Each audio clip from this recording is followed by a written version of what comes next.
Greetings everyone, this is episode 96 of Off the Sprue. It's been a long road, we had a lot of fun, and it's finally time to put the finishing touches on our TACOM Apache Diorama. Guys, this started way back in September 2023 when I unboxed this beautiful kit from TACOM, and you'll recall in the last video we started assembling some diorama elements.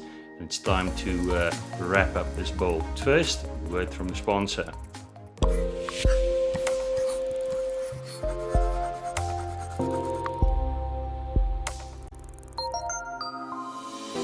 Guys, the TACOM Apache kit that I've built has been generously sponsored by Supernova Studio, my favorite hobby shop here in South Africa. And if you stick around for the end of this video, I'll be supplying a promo code that you can use to purchase this kit.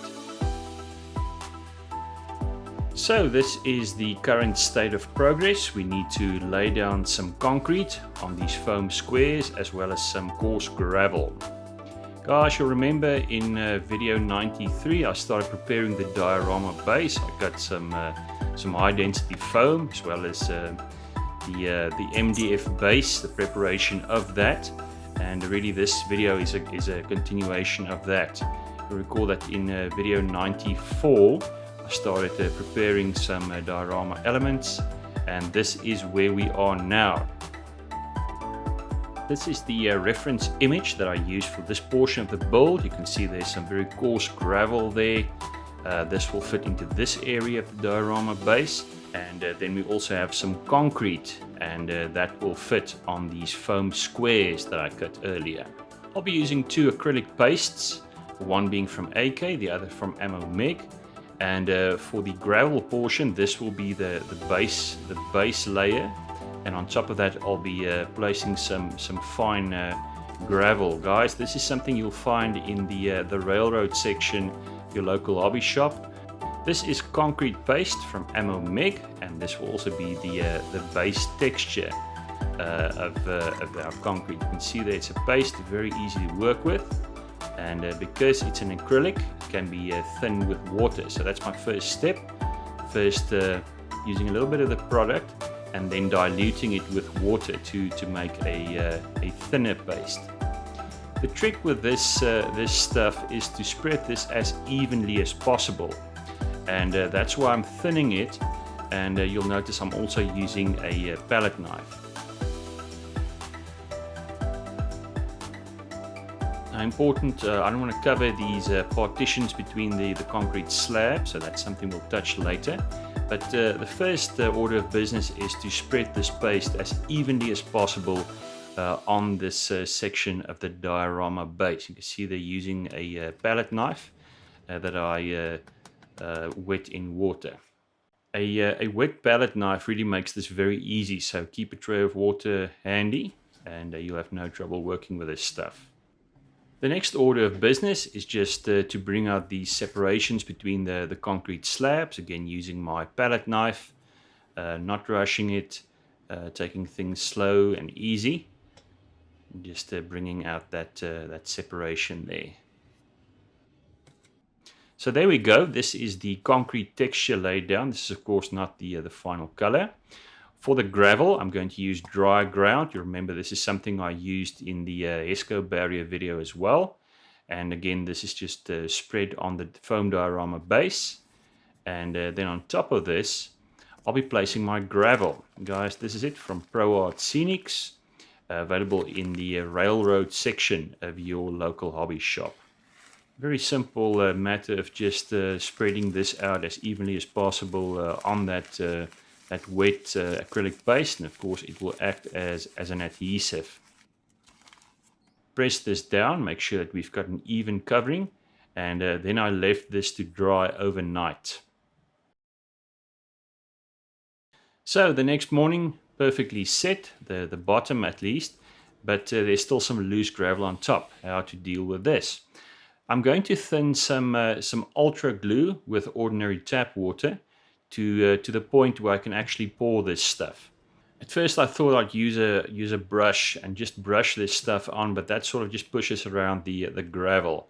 So really thinning this stuff down to a liquid was actually much easier, and you can see there if I start pouring this over the gravel, that works perfectly. And of course, when the ultra glue is set, it'll be completely transparent, and we will have a perfectly set bed of gravel. So with the gravel set, I can move on to some color. Now for the gravel bed, I used a very thin solution of Iraqi sand, just misted the gravel. Guys, I do apologize for the lack of video footage. I was experimenting at this stage.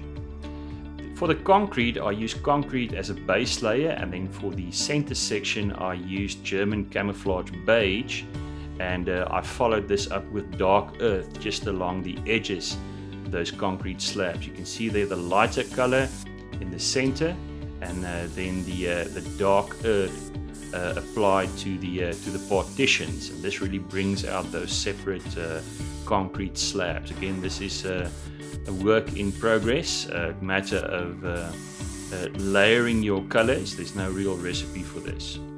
At this point, I decided I need some contrast, so I've used this filter, thinned down with enamel thinner, and this is now just applied to the gravel bed, just to bring out that nice contrasty colors of the gravel. Now at this point, I decided these partitions were a bit too strong, so I went back to my concrete color from Model Air from Vallejo, and I just toned down these partitions, making sure not to get any concrete color on the gravel bed or on the Eso barriers at the back there. Guys, at this point you'll notice some shiny spots there where the ultra glue is cured. And to get rid of this, I use some ultra matte varnish from Vallejo. This is really my go-to varnish if I really need to get rid of shine. It works very well. At this point, I wanted to apply some rubber marks, some tire marks on the concrete base, and for this I used tire black, again from Vallejo Model Air. For this, I just freehanded these lines, guys. They can be very faint, they can be random patterns, and I found this really worked very well. It needs a steady hand, but a large surface like this makes it very easy. Some additional color blotches with smoke and dirt, just a few areas of different colors, and again freehanding this onto the foam base. You can see they're very effective indeed. Also used a piece of cardboard just to bring out those different concrete slabs. This is the result. Certainly happy with that. And for the next step, I wanted to add some fuel stains, some oil stains. For this, I used a product from Ammo Meg, fuel stains, of course, an enamel product, and it can be thinned with odorless thinner. And this is just dripped on random areas on the concrete where some fuel and oil was spilled. You always see this on military runways. Now it's time to add some pigment, this case being Middle East dust and concrete pigment. Now these pigments, of course, are powders, and they do tend to go everywhere, guys, so make sure that you work over a surface that can be easily cleaned up. In this case, I'm working on some paper that I can throw away, and this is really just applied with a broad brush, brushed onto the coarse surface of that gravel. And I found two brushes work well, one to apply the pigment, and then a stiffer one just to spread it out. You can see they're working very nicely on the gravel. This is the concrete pigment, and here I followed a different approach, just applying some pigment there, the edge of that concrete slab, and as I mentioned earlier, using a stiffer brush just to spread this out evenly on the concrete base. You can see they're very effective indeed. Different ways of using pigment.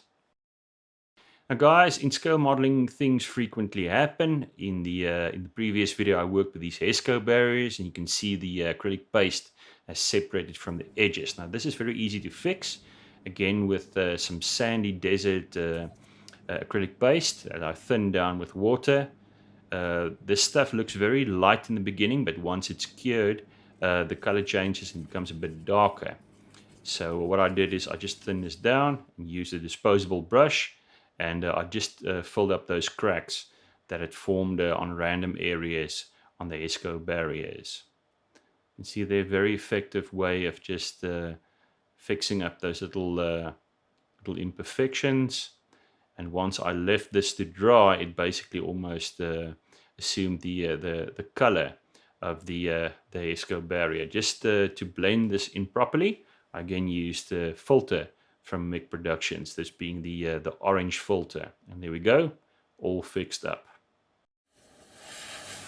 Last thing to do here is just to black out the cut corners of our Eso barrier. So guys, there we go. The foam base is done, and this can now go into the protective MDF wooden base that I prepared earlier. Spray painted this with rattle can.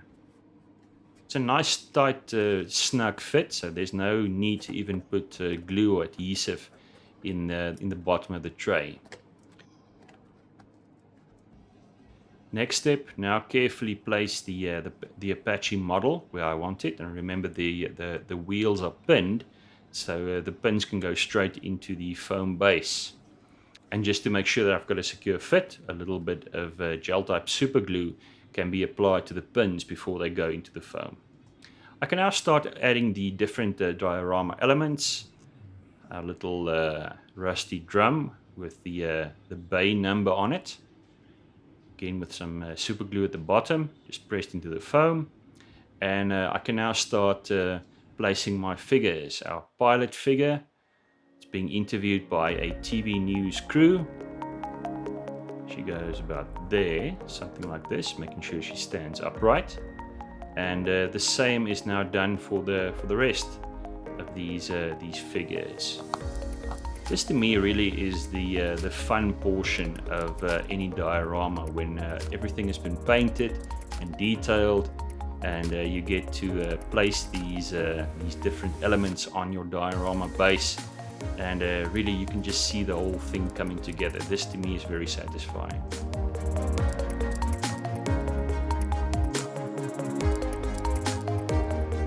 Finally, our media liaison officer, keeping an eye on the interview. Now this mechanic figure I super glued to the winglet. You can see there's some shiny super glue still visible. This is easily dealt with precision anti-shine from AK. Just apply a little bit to that shiny spot, and it all goes away once the product dries. Final thing to add, these wooden pallets, a little bit of gel type super glue, and they can also be placed in position on the diorama base. Now guys, no parked aircraft diorama is complete without these remove before flight tags. These red tags, this will also be added to the Apache model. For this, I'll be using an accessory kit from Eduard, from their space range. This set gives you the option of using either single-sided or double-sided tags. Very, very cool indeed. This is very similar to the Quintus Studio cockpit kit that I used for this model. It's basically vinyl 3D printed decals, used like you would any other decal.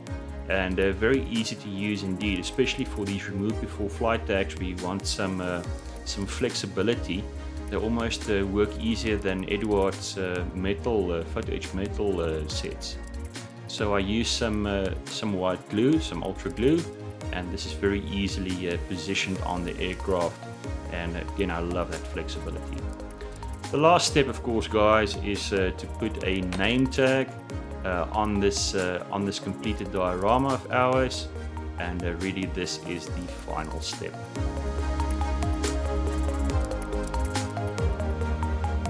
So there you go, the final result. This has certainly been one of my most enjoyable builds, guys. I really enjoyed building this. Thank you to everyone that followed along, all your comments, and there's some more pictures available on my Instagram if you want to see a few more pictures of this build.